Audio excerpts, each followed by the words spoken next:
तो फिल्म की शुरुआत में हमें न्यूयॉर्क का पार्क दिखाया जाता है और सब लोग अपने आप में ही बिजी थे। हमें बेंच पर बैठी हुई दो लड़कियां दिखाई जाती हैं, जिनमें से एक लड़की नोटिस करती है कि अचानक से एक तेज हवा का झोंका आया था और उसने देखा कि पार्क में खड़े हुए सारे लोग बुत बन गए हों। वह जब अपनी दोस्त को बुलाने लगती है तो देखती है कि उसकी दोस्त भी अजीब सा रिएक्ट कर रही थी और फिर वह उसकी आंखों के सामने ही अपनी हेयर पिन निकालकर अपनी गर्दन में स्टैब करते हुए अपने आप को मार देती है। इसी पार्क के साइड पर हमें एक कंस्ट्रक्शन साइट दिखाई जाती है। कंस्ट्रक्शन साइट के टॉप से एक आदमी गिर जाता है और गिरते ही मर जाता है। सभी लोग सोचते हैं कि यह एक एक्सीडेंट होगा, पर अगले ही लम्हे जो उन्होंने देखा तो एक एक करके टॉप फ्लोर पर जितनी भी लेबर काम कर रही थी उन्होंने अपने आप को नीचे गिरना शुरू कर दिया था। सीन कट होकर हमें एक स्कूल का सीन दिखाया जाता है, जहां पर हम एलियट नाम के एक टीचर को देखते हैं। वो जब लेक्चर ही दे रहा था तो अचानक से उसे स्टाफ रूम में बुलाया जाता है, जहां से उसे शहर में होने वाले उस इंसिडेंट की खबर मिलती है जहां पर लोग अपने आप को ही मार रहे थे। पार्क के भी लोगों ने एक एक करके अपने आप को मार दिया था और पूरा सेंट्रल पार्क अब खून से भर चुका था। प्रिंसिपल को लग रहा था कि यह एक टेररिस्ट अटैक है और टेररिस्ट ने कोई वायरस या केमिकल हवा में छोड़ा है, जिसकी वजह से इंसानों के दिमाग काम करना बंद कर देते हैं और वह अपने आप को ही मार देते हैं। अब बच्चों की और स्कूल की सिक्योरिटी के लिए वो लोग स्कूल को बंद करने का डिसाइड करते हैं और सभी लोगों को घर भेज देते हैं। जाते हुए एलियट के साथ एलियट का फ्रेंड जूलियन भी था, जो उसे कहता है कि तुम मेरे साथ मेरे गांव क्यों नहीं चलते, वहां पर सब कुछ सेफ है। एलियट को भी उसका आइडिया बुरा नहीं लगता, इसीलिए वह घर आते ही पैकिंग करना शुरू कर देता है और देखता है कि घर में भी उसकी वाइफ उसी इंसिडेंट की न्यूज सुन रही थी। गवर्नमेंट भी इस वायरस के बारे में कुछ नहीं बता पा रही थी जो इस तरह से लोगों को मार रही थी। वायरस कहां से आया था यह भी कोई नहीं जानता था। एलियट की वाइफ टीवी पर इतने सारे लोगों की लाशें देखकर डर जाती है और यह लोग फौरन अपने घर से स्टेशन के लिए निकलते हैं, जहां जाकर ये लोग देखते हैं कि जूलियन तो आ गया था, पर जूलियन की वाइफ नहीं पहुंच सकी थी क्योंकि वह रश में फंस गई थी। स्टेशन पर भी इस टाइम बहुत ज्यादा रश था और हर कोई यह शहर छोड़कर जाना चाहता था। आखिर ट्रेन का टाइम हो जाता है और जूलियन को अपनी वाइफ को यह कहना पड़ता है कि तुम अगली ट्रेन से आ जाना, और वह एलियट की फैमिली के साथ अपनी बेटी को लेकर निकल जाता है। हमें फिलाडेल्फिया के पार्क का सीन दिखाया जाता है। न्यूयॉर्क के पार्क की तरह ही यहाँ पर भी हवा का एक झोंका आता है और पार्क में मौजूद सभी लोग रुक जाते हैं, बुत बन जाते हैं। इसी पार्क के साथ से गुजरते हुए रोड का सीन दिखाया जाता है, जहां पर उसी तरह सारी कार्स रुक गई थी। एक पुलिस ऑफिसर अपनी गाड़ी से बाहर निकलकर गन उठाता है और अपने आप को शूट कर देता है, जिसके बाद एक एक करके बाकी लोग अपनी गाड़ियों से निकलते रहते हैं और उस ऑफिसर की गन से अपने आप को मार देते हैं। कोई अपने आप को किसी चीज से स्टैब करके मार देता है तो कोई अपने आप को मारने के लिए टक्करें मारने लग जाता है। दूसरी तरफ जूलियन अभी भी अपनी वाइफ से कांटेक्ट करने की कोशिश कर रहा था, तो उसकी वाइफ उसे बताती है कि वह सेफ है। कुछ ही देर गुजरने पर ट्रेन को आगे जाकर रोक भी दिया जाता है। सभी परेशान हो जाते हैं और सभी पैसेंजर्स को ट्रेन से निकाला जाता है। यहाँ पर सभी ट्रेन पायलट्स और कंडक्टर्स खड़े थे। एयरट जाकर जब उनसे वजह पूछता है ट्रेन के रुकने की, तो वह बताते हैं कि सामने का सिग्नल अजीब तरीके से गायब हो गया है और इसीलिए अब कोई ट्रेन आगे नहीं जा सकती। वो लोग कंट्रोल सेंटर से भी अपना कांटेक्ट खो बैठे थे। अब ये लोग इस टाइम जिस जगह पर थे, सभी पैसेंजर्स वहां के एक होटल में चले जाते हैं। एक औरत एलियट को एक वीडियो दिखाती है जहां पर एक आदमी ने खुद अपने आप को शेरों के हवाले कर दिया था। यह वीडियो इतनी ज्यादा क्रेपी थी कि जिसने इस वीडियो को देखा वो परेशान हो गया। अब यहाँ पर टीवी चलता है। सभी लोगों का ध्यान टीवी की तरफ चला जाता है, जहां पर इसी वायरस के बारे में बताया जा रहा था। और खतरे की बात यह थी कि इस टाइम ये सभी पैसेंजर्स जिस टाउन के अंदर थे उस टाउन को वायरस का हब बताया जा रहा था। ये सुनते ही सब लोग पैनिक हो जाते हैं और इस शहर से निकलने की कोशिश में लग जाते हैं।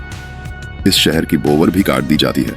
अपनी अपनी कार में बैठकर सभी लोग यहाँ से भागने लगे। एलगेट और उसकी वाइफ, जिसके पास अभी कोई कार वगैरह नहीं थी, वह यहाँ लोगों से लिफ्ट मांगने लग जाते हैं, पर कोई उन्हें लिफ्ट देने के लिए तैयार नहीं होता। फाइनली एक कपल जो काफी देर से उन दोनों को नोटिस कर रहा था, वह उनको अपने साथ चलने की ऑफर देता है और ये दोनों मान जाते हैं। जूलियन उनके पास आता है और उनको बताता है कि मैं तुम्हारे साथ नहीं जा रहा, मुझे मेरी वाइफ को ढूंढना है और मैं उसे ढूंढने के लिए जा रहा हूँ, लेकिन इस सारे खतरे में मैं अपनी बेटी को नहीं लेकर जा सकता। तुम प्लीज मेरी बेटी का ख्याल रखना और हम कुछ टाइम बाद मिलेंगे।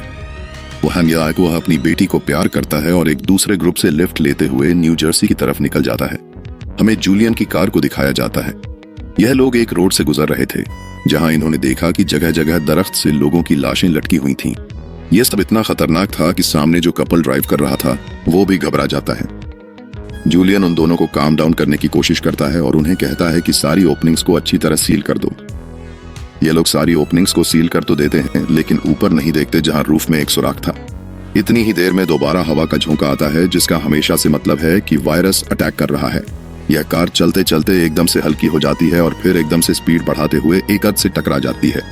जिस एक्सीडेंट में वो कपल मारा जाता है और बच जाता है बस जूलियन, जो अब उस कार से बाहर निकल आया था, लेकिन वायरस से बचा वो भी नहीं था। कार के टूटे हुए शीशे का इस्तेमाल करते हुए वह अपनी भी वेंस काट लेता है और मर जाता है। दूसरी तरफ अब हमें एलियट के कार को दिखाया जाता है। एलियट ने बाहर निकलकर अपने बाइनोकुलर्स से देखा कि सामने लाशों के ढेर पड़े हुए थे, जिनके ऊपर से तो यह लोग गुजर के नहीं जा सकते थे। इसीलिए यह लोग अपना रास्ता बदल लेते हैं और दूसरे रास्ते पर एकदम से सोल्जर्स की एक जीप रोककर इन्हें आगे जाने से मना करती है और बताती है कि आगे की बेस पूरी तरह तबाह हो गई है। सारे सोल्जर्स मारे गए हैं सिवाय मेरे। इतनी ही देर में यहाँ पर और भी कार्स आ जाते हैं और सोल्जर्स सभी कार्स को रोककर आगे जाने से मना करता है।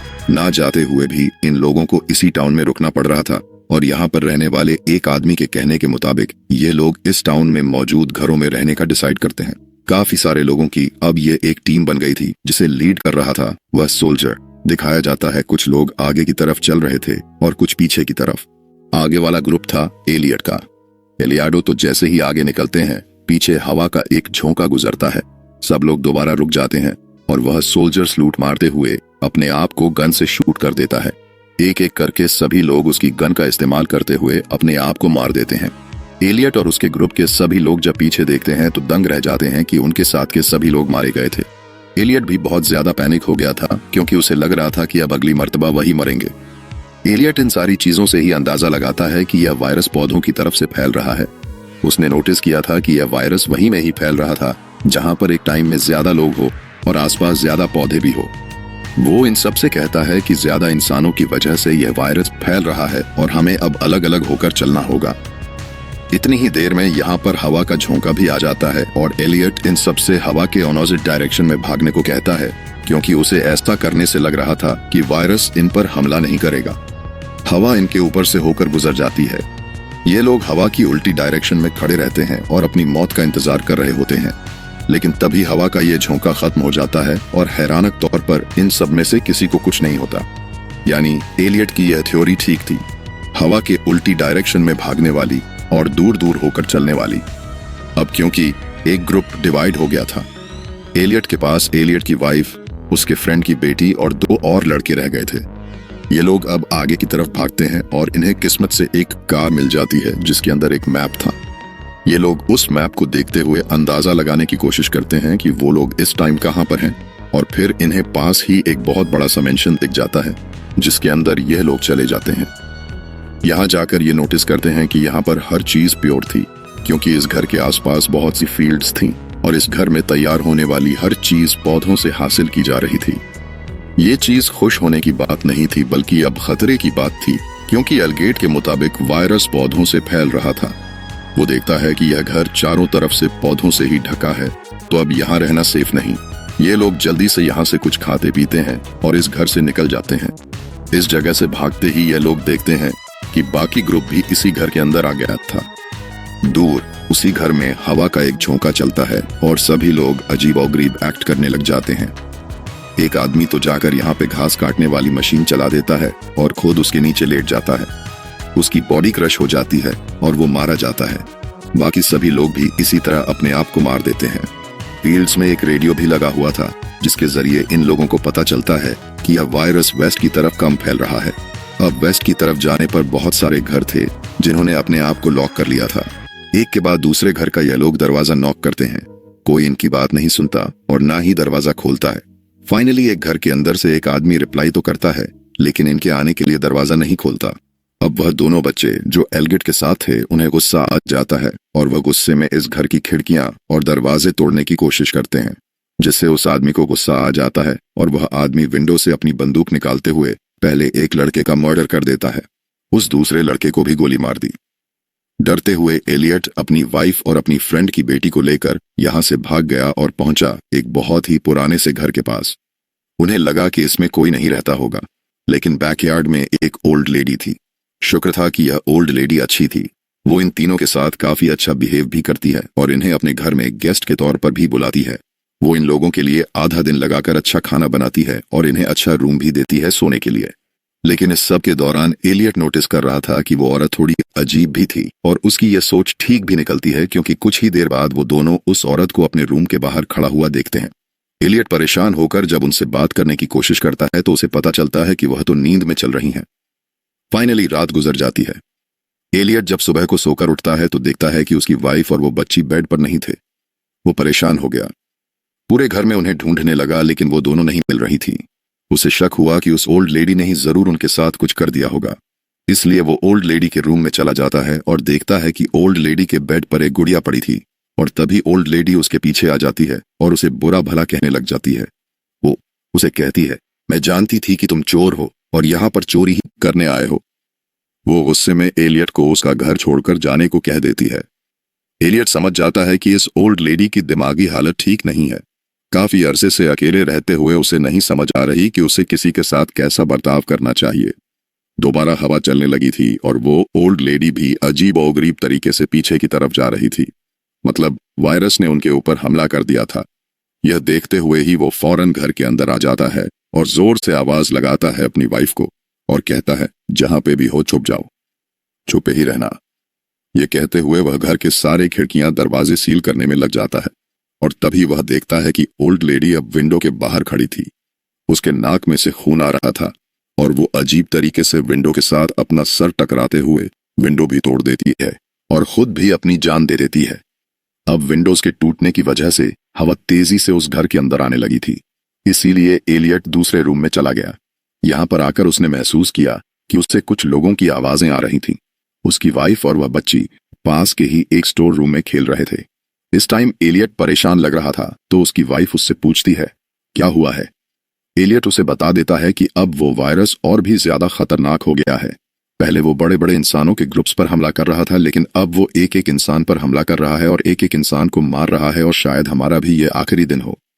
ऐसे आखिरी वक्त में यह लोग अपने अच्छे वक्त के बारे में बात करने लग जाते हैं और अपनी गलतियों की एक दूसरे से माफी भी मांगते हैं। एलियट इस टाइम अपनी वाइफ से कहता है, मैं मरते हुए तुम्हारे साथ मरना चाहता हूं। एलियट की वाइफ भी उसकी बात मान जाती है और स्टोर रूम से बाहर निकल आती है। एलियट भी घर से बाहर निकल आया था और ये दोनों आगे बढ़ते हुए एक दूसरे का हाथ पकड़ लेते हैं ताकि जब मरे तो एक साथ मरे।